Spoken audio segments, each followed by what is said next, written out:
Hey guys, I have just finished up the last final exam during assessment week. So this is our first assessment week we've had as first year medical students, and I just wanted to take a moment to reflect on how this week has been and what I've learned and what I would do differently if I was going to do this again. So hopefully this is helpful to people who are curious about knowing more about what it's like, or if you're about to go into this yourself. This was my experience. And so the way in which our curriculum has been structured is that we have a block of classes, and then at the end of the block, you basically have an assessment week. And during this assessment week is when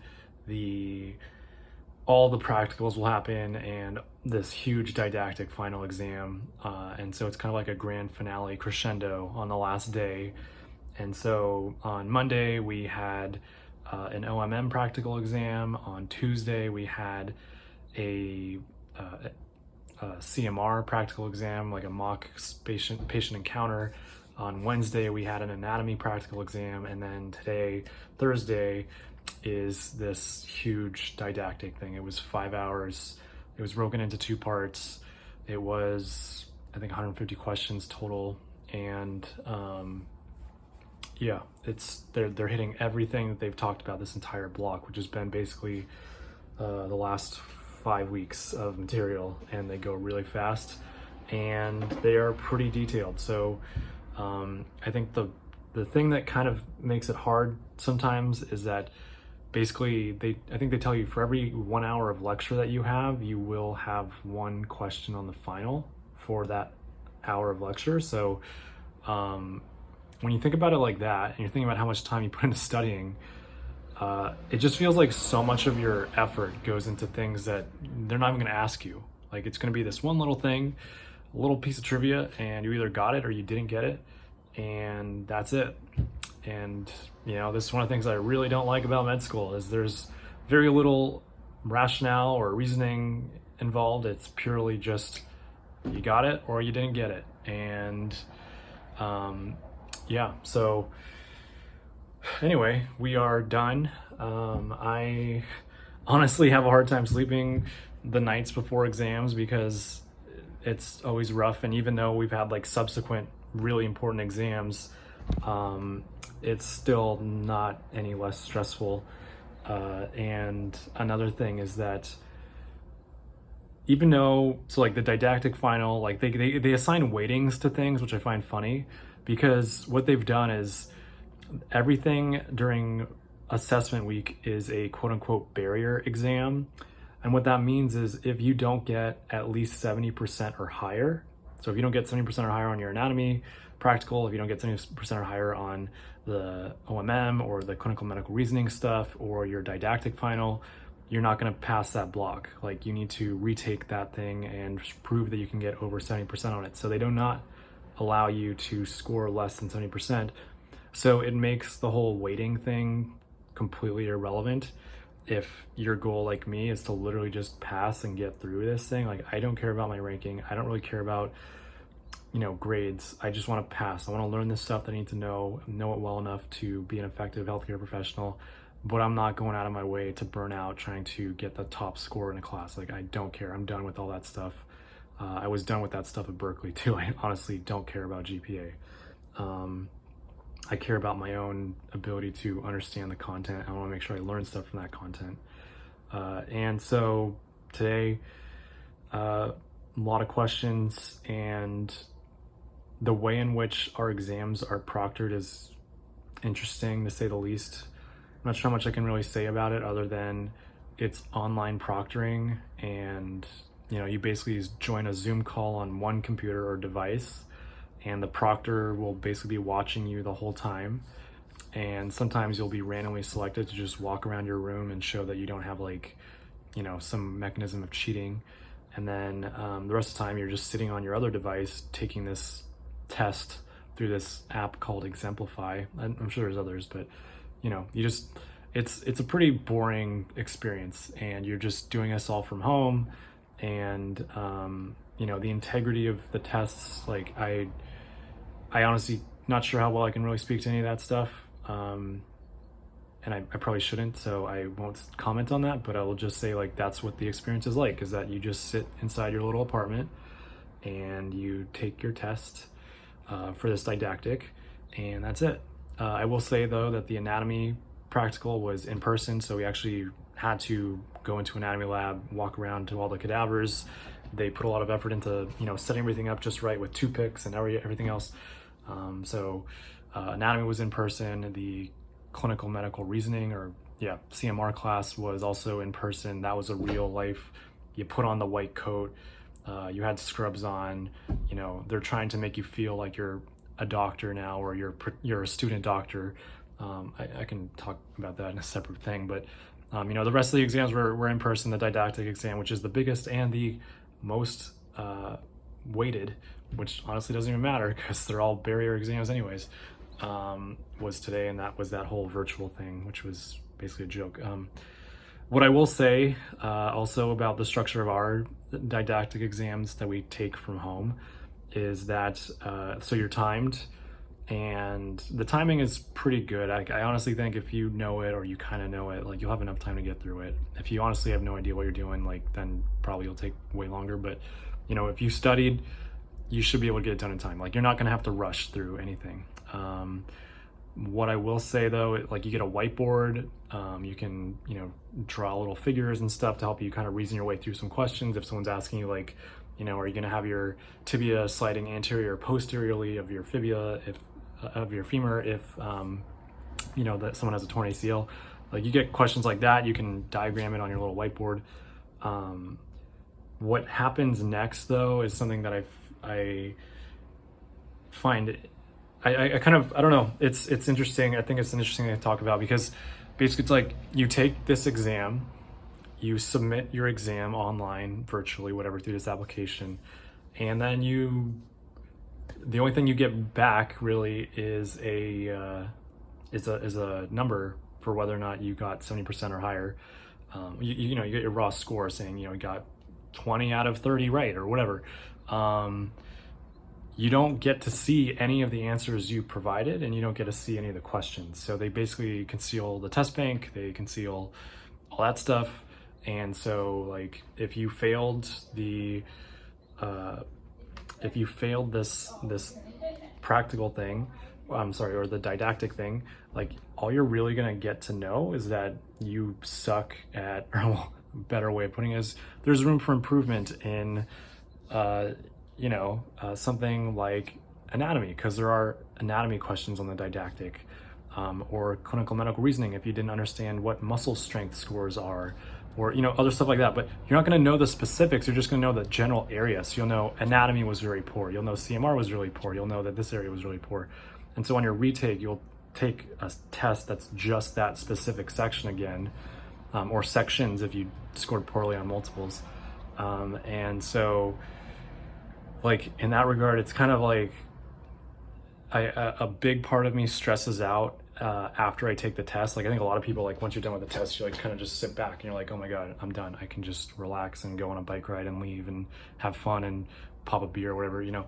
Like for me, I think you should definitely relax and celebrate. But immediately after the test, for me, the most important thing to do is write down every single last thing that I can remember that I wasn't good on.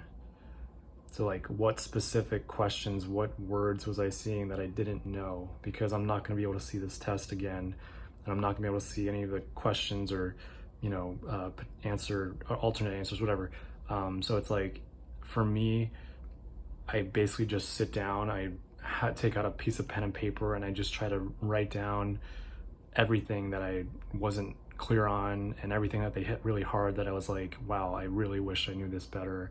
Because if I do have to retake, which I might, I'm still waiting to hear back, then at least I'll have something to kind of go on, other than, oh, I suck at anatomy. It's like, you know, the types of questions I was seeing, like, wow, I really don't understand much about the posterior compartment of the leg, and I need to know more about what happens with, you know, the femoral artery, or something like that. Like, just, you know, they definitely kind of put a lot of stress on you in that regard. And then also in terms of structure, if I could provide feedback to like the faculty, which I will and I would, is like, but they don't really care about n equals 1. They don't care about my only opinion because there's like 300 other kids. But one thing that I think we can improve, and I will advocate for improving, is to break up this thing, because I feel like at the end of assessment week you're taking a 5-hour exam with 150 questions on it, and you've already drained yourself cramming for all these 3 other exams on the subsequent days. I honestly kind of feel like I'm just out of gas here. Like, I don't really care too much about this exam, even though I know it was really important. I had to care and put in effort and stuff. It's just like, you're just dead. And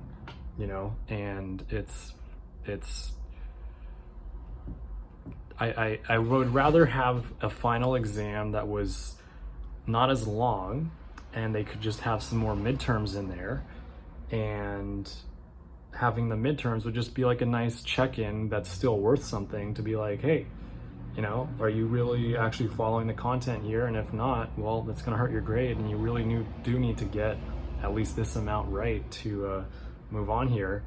And I think that's a better approach than the way we've structured it, but that's just my opinion.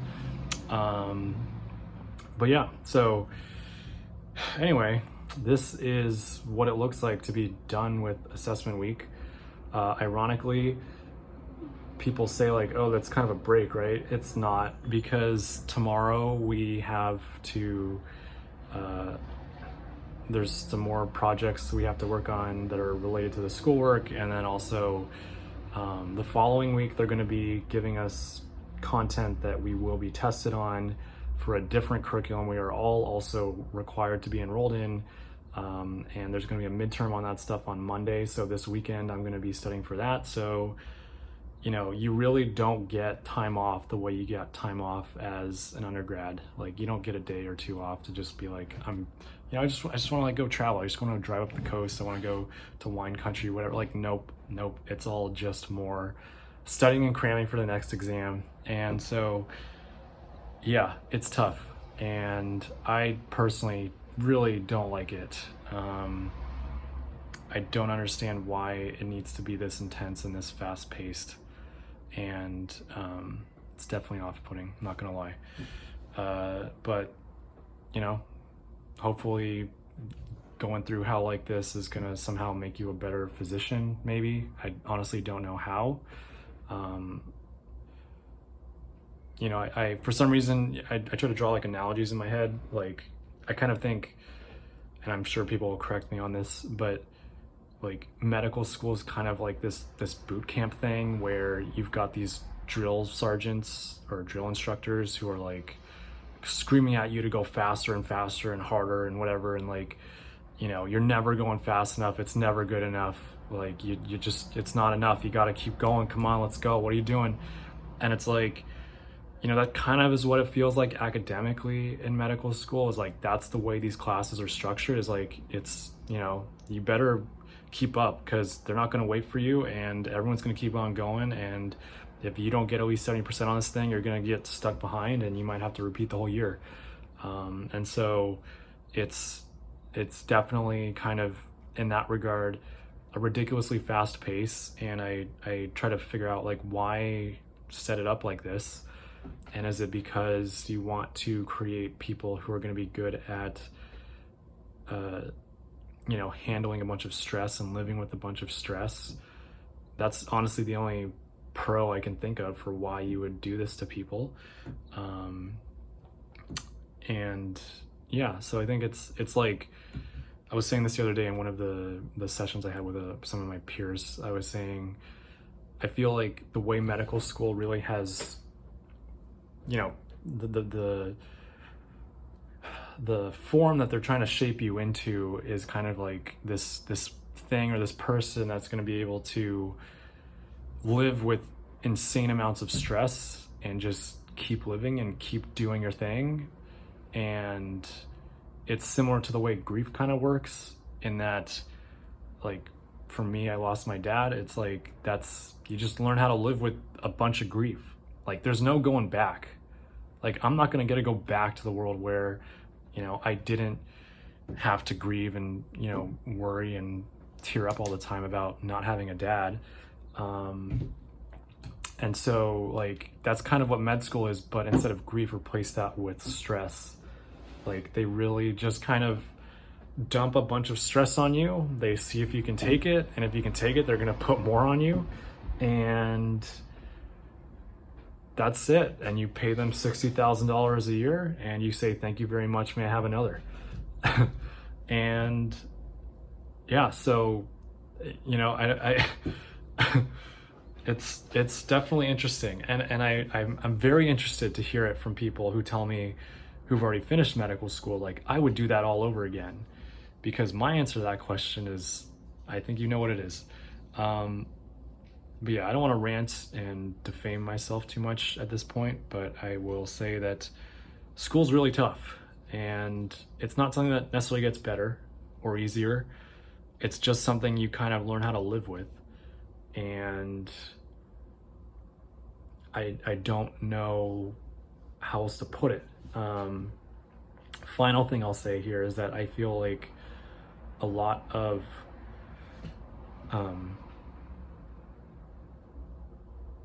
you know, I think back, because I've really only been in school now since the beginning of August, and you know, we're mid-October, so a little over 2.5 months. But just the amount of stuff that I've had to learn in the last 2.5 months is way more than I've ever had to learn in any 2.5 months of my life before. Every day is cramming. And so, you know, I think about the medical offices that I've been at, where I've been a medical assistant, you know, before I applied to med school. And I think about, you know, the kind of work that those guys were doing, and how much of it now, if you were to take me as a medical student and plop me back there, you know, how different it would be, and how, you know, I think it would be pretty interesting to be back in those positions, to now know what you know. And granted, you know, we're not even 10% done here of the preclinical years, but just, you know, being able to go back into a clinic is something that I feel like would be great, but I'm not sure we're really going to do any of that until year 3. So they're basically just going to keep hanging you out to dry until year 3. And yeah, so you just hang in there, and it's definitely stressful. So I'll wrap things up with that. I hope everyone out there is doing well. Thank you for watching, and let me know if you have any questions, and I'll talk to you guys next time.